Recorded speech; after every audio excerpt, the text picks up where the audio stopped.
Welcome to the Windows Computer and Technology channel. And as we were talking about the fact that Windows XP has had its first sent to the original equipment manufacturers in August 25 years ago, 2001. Of course, it was released in October. We also have another anniversary. Windows 95 was released 31 years ago, yesterday, August the 24th. And so, of course, this is one version that I do remember.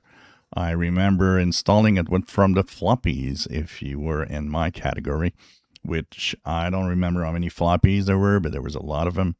And who had the scare of having that one floppy that just didn't work and meant you couldn't install Windows 95? It didn't work. So, Windows 95. I installed this for the first time, I believe, on a Pentium 166 that I had with 32 megabytes of RAM memory. And that was, I had a little bit of time with Windows 3.11, but Windows 95 was really the first Windows that really I took a lot of time. And I still remember the amazing things about it.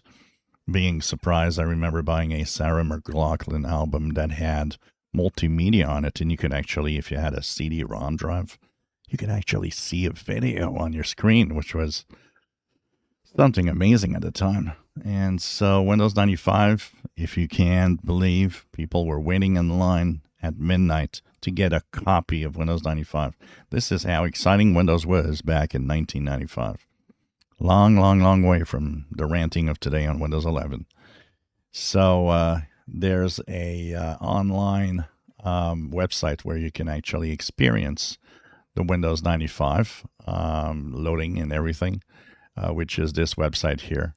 And this is, once again, lots of fond memories about this.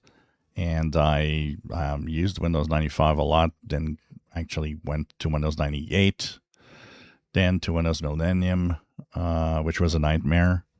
And of course, Windows XP that we talked yesterday, and so on and so on. I had pretty much every version of Windows, and it was really, really great to have these operating systems getting better and better. But Windows 95 was really a milestone on its own because it was the first time that we started having, the capabilities of checking out 16 bits and having a lot more that you could do. And at first, it didn't come with Internet Explorer or anything. It was not at first an internet-based operating system. It's when they did Windows 95 and they had subsequent editions that actually started putting Internet Explorer in it and all the requirements to actually connect to the web. But wow, incredible how time flies. 31 years. If you have stories, if you want to share anything, please do in the comments below. If you enjoy my videos, please subscribe, give us thumbs up. Thank you for watching.